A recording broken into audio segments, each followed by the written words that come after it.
Al-Shu'ara, the poets. With the name of Allah, the most gracious, the ever merciful. Ta-Sin Mim. Allah is benign, all-hearing, and all-knowing.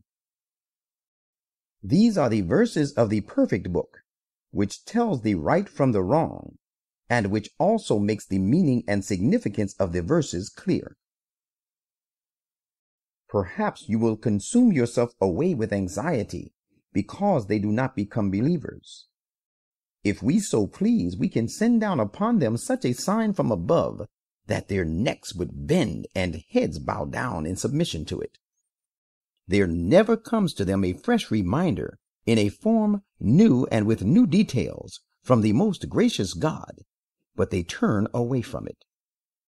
Now, when they have cried lies to the messages of their Lord and denied the Quran, there will soon come to them the great tidings about their own doom and predominance of Islam, which they used to take lightly. Do they not see the earth?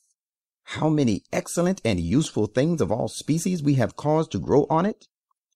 Indeed, there is a sign in this, yet most of them would not believe.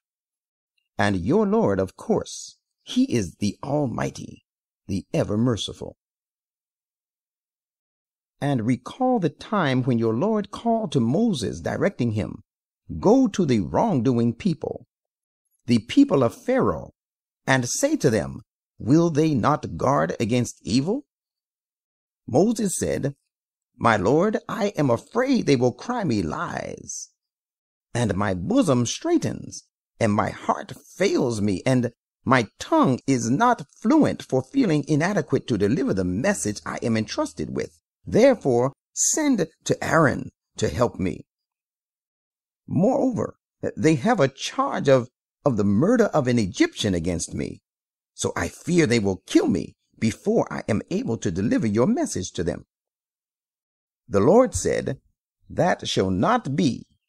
Go then, both of you, with our messages, and we are assuredly with you listening to your prayers.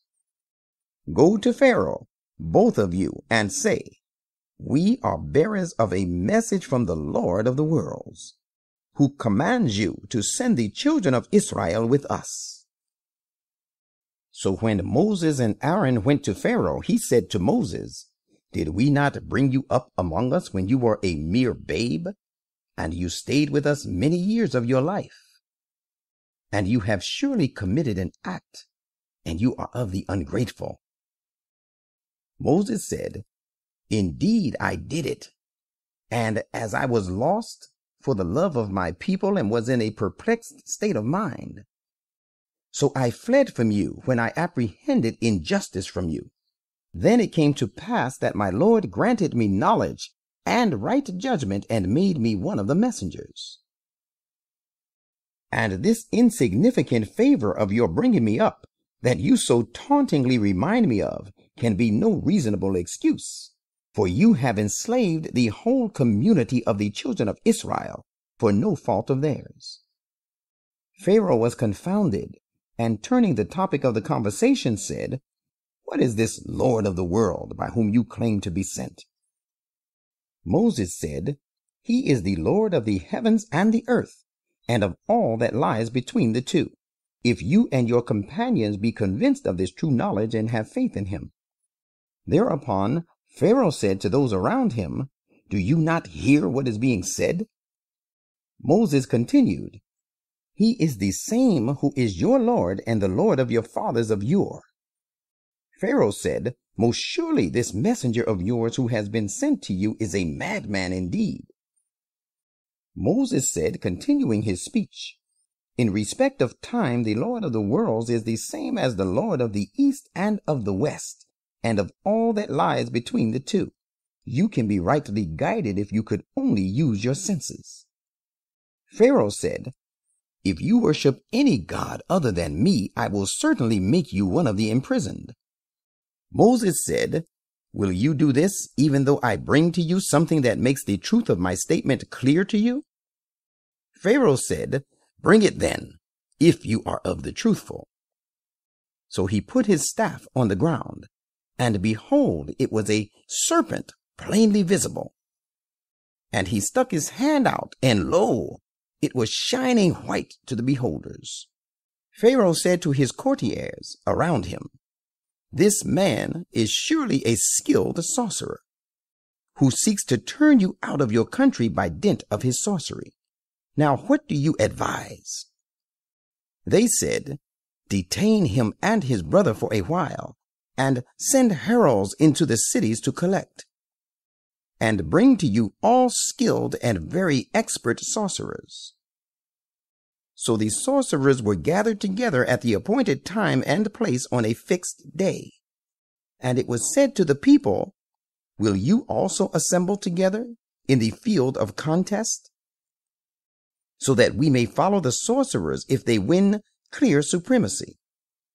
So when all the sorcerers came, they said to Pharaoh, "Shall we be really richly rewarded if we gain clear supremacy?"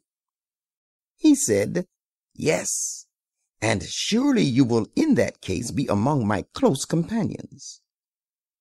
Moses said to them, "Now put forward of your things of sorcery what you have to put forward." So they put down on the ground their ropes and their staffs, and said, "By Pharaoh's honor and might, it is we who will certainly be the winners." When Moses put down on the ground his staff, lo, it instantly destroyed all that they had fabricated. Thereupon the sorcerers were impelled to fall down prostrating. And they said, "We believe in the Lord of the worlds, the Lord of Moses and Aaron." Pharaoh said, "Have you believed in him before I gave you leave?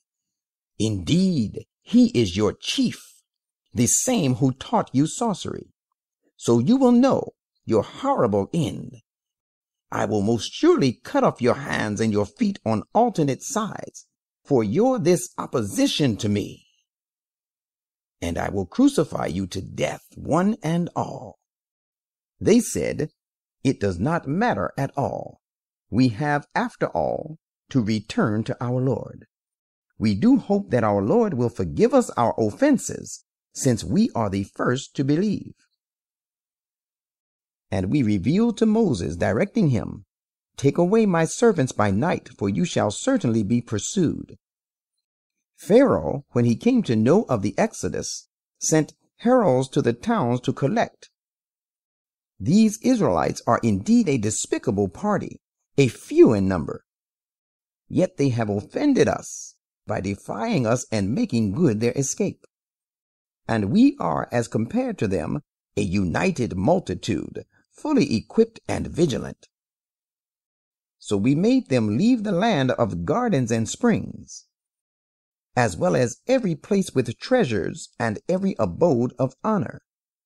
That is what we did for the wrongdoings, and we gave the like of these as a free gift to the children of Israel.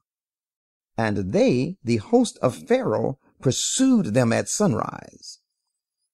And when the two hosts sighted each other, the companions of Moses said, "We are surely overtaken." Moses said, "No, not at all. My Lord is with me. He will lead me out of the impasse and to safety." Then we revealed to Moses, saying, "Strike the sea with your staff." And as he did, so it parted, and each part of the two hosts looked like a huge mound. And we caused the others, the pursuers, the people of Pharaoh, to draw near the same place. And we saved Moses and those who were with him altogether. Then we drowned the others. Behold, there is a marvelous sign in this episode, yet most of them would not be believers.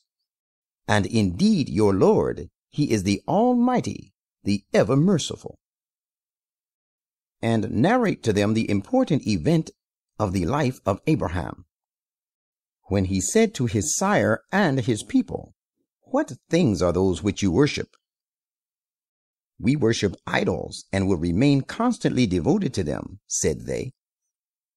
Abraham said, "Can they listen to you when you call on them?" Or can they do you good or avert harm from you? They said, Nay, it is not so, but we found our fathers doing likewise. Abraham said, But have you ever considered what you have been worshiping, you and your fathers before you? They are all enemies to me. Different, however, is the case of the Lord of the world.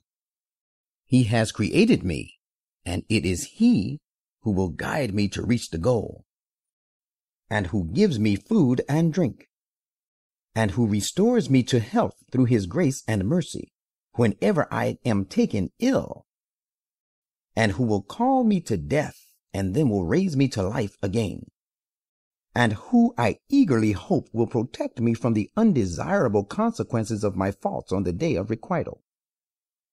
Abraham then turned to his Lord and said, My Lord, grant me strong and right judgment, and make me follow and join the righteous, and ordain for me a noble, true, and lasting reputation among posterity, and make me one of the heirs of the garden of great bliss, and protect my sire. He is, of course, of the erring ones, and do not put me to shame and disgrace on the day when people will be resurrected, the day when wealth will not avail, nor sons be of any good. But he alone will be saved who comes to Allah with a sound and pure heart, the day when paradise will be brought near to those who guard against evil, and Gehenna shall be unveiled and placed in full view to those wretched ones who had deviated from the right path, and who shall be asked, Where are your deities that you worship apart from Allah? Can they come to your help or inflict punishment? Then they, the false deities, shall all be hurled headlong into the depths of it, again and again, and along with them all those wretched fellows who had deviated from the right path, and the supporters of Iblis, all together. They will say, disputing therein among themselves, By Allah, we were certainly in manifest and deep error in holding you as equals with the Lord of the worlds, and none but those who cut off their ties with Allah led us astray, so that now we have none of the intercessors, nor any warm-hearted true friend.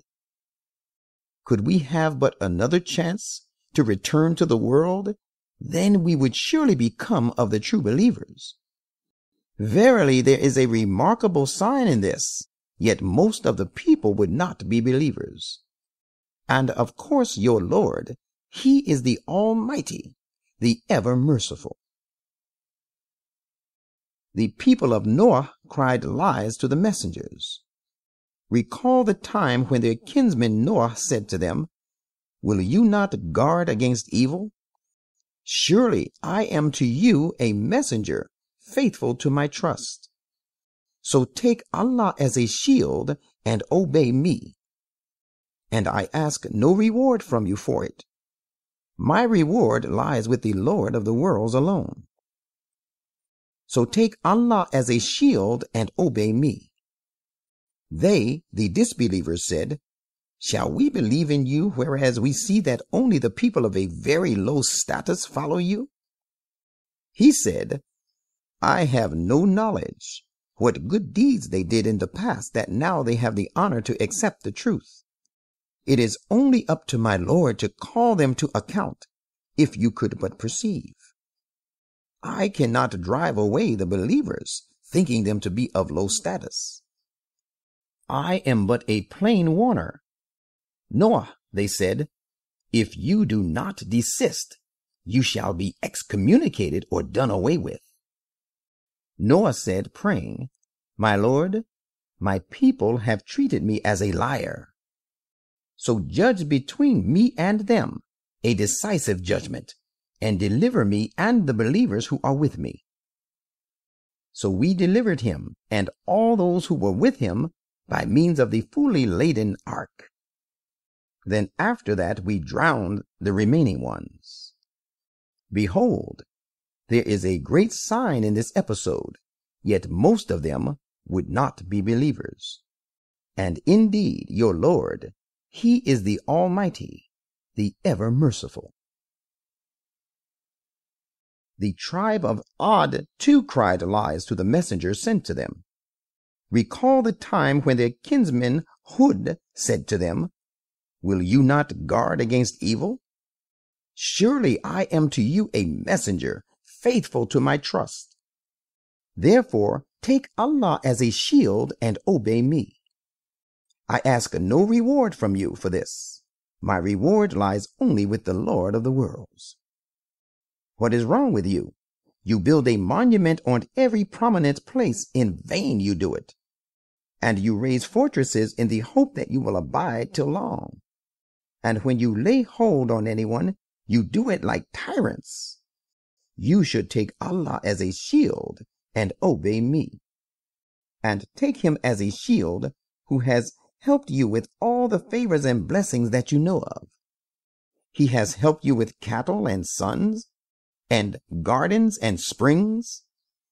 Indeed, I fear lest the punishment of an awful day should befall you.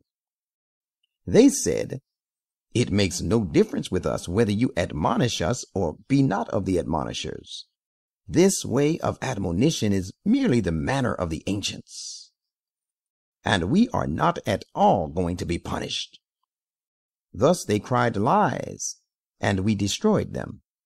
There is indeed a remarkable sign in this episode, yet most of them would not be believers.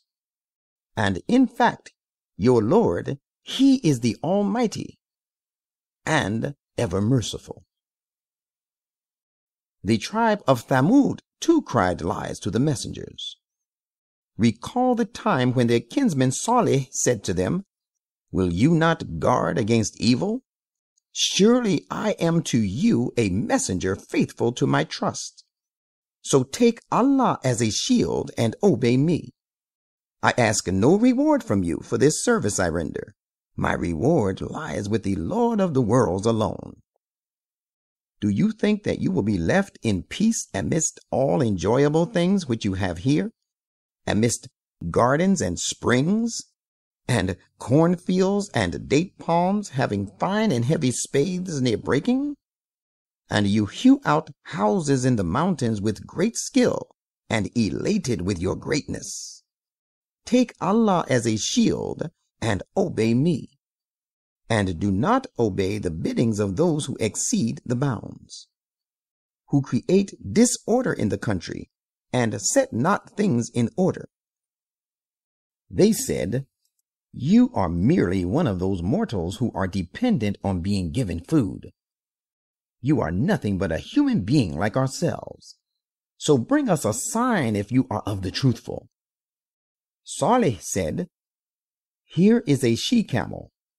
She will have her share of water at the watercourse, while you will have your share of water at a time appointed for you. And you shall do her no harm, otherwise the punishment of an awful day shall befall you." Notwithstanding all this warning, they hamstrung her, and then they became regretful. Consequently, the threatened punishment overtook them. Behold, there is a remarkably great sign in this episode, yet most of them would not be believers. And indeed, your Lord, He is the Almighty, the ever merciful. And the people of Lot cried lies to the messengers. Recall the time when their kinsman Lot said to them, "Will you not guard against evil? Verily, I am to you a messenger, faithful to my trust. So take Allah as a shield and obey me. And I ask no reward from you for this service I render. My reward lies with the Lord of the worlds alone." Is it not true that of all people you alone approach males for sexual satisfaction, and leave that abode of love which your Lord has created for you in your wives? Nay, the real fact is you are a people who know no limits.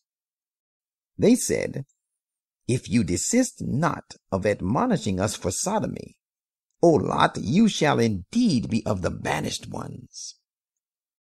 He said, I surely abhor your practice.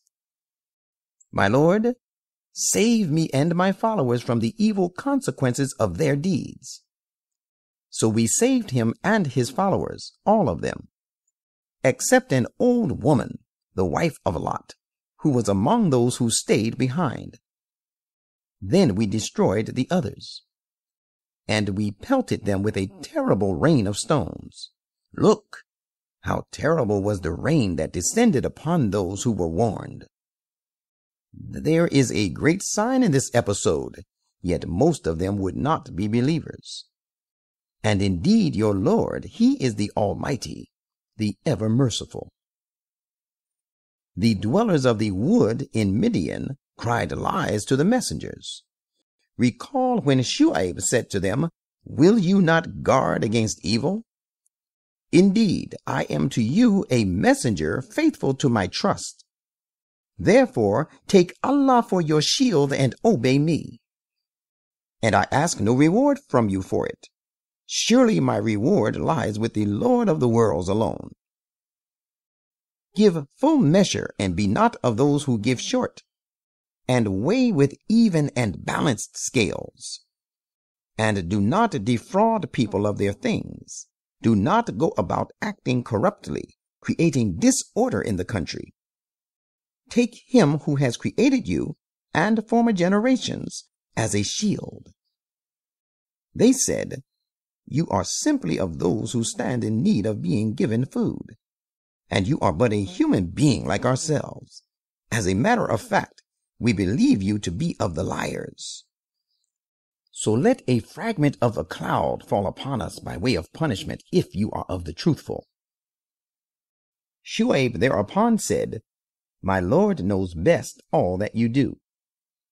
Yet they cried him lies. So the punishment of the gloomy day, with dark overshadowing clouds, overtook them. It was indeed the punishment of an awful day. Behold, there is a great sign in this episode, yet most of them would not be believers.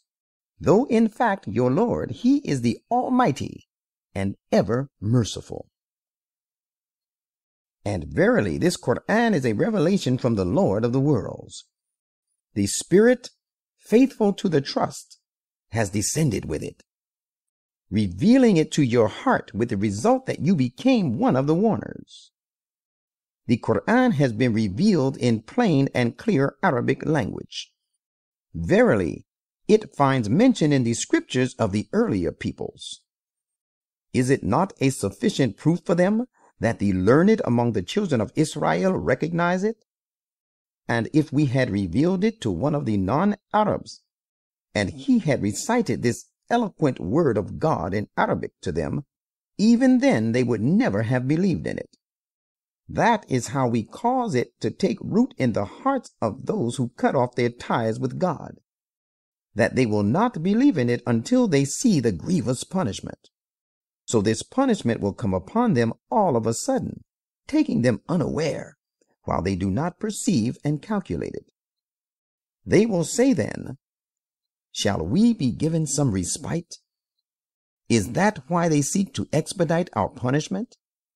Do they not see that even if we let them enjoy worldly bounties for some more years, and then that punishment with which they are threatened befalls them, that respite which they were allowed to enjoy will be of no avail to them? And never did we destroy any people of a township, but it had its warners, so that they may be admonished, and we are never unjust. It was not the evil ones who have brought this Quran down. It does neither suit them, nor have they the power to reveal it. In fact, the evil ones are precluded from listening to the divine revelation.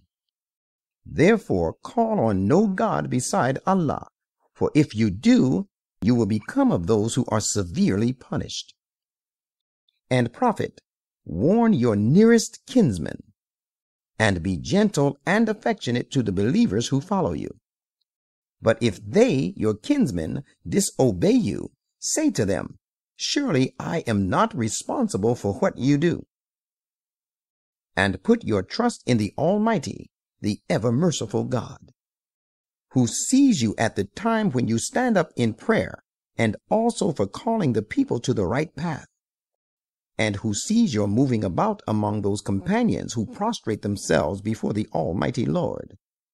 Verily, he is the all-hearing, the all-knowing. Shall I tell you to whom the evil ones appear? They appear to every habitual and hardened liar and great sinner, who listen eagerly to what the evil ones say, yet mostly they tell them lies. And as for the poets, it is the erring ones who follow them. Do you not see how they wander distracted in every valley? And they say such things which they do not practice themselves, except those poets who believe and do deeds of righteousness, and who mention the greatness of Allah over and over again, and who retaliate and defend themselves only after they are done injustice to. Behold, those who acted unjustly will soon know to what a wretched end they are heading for.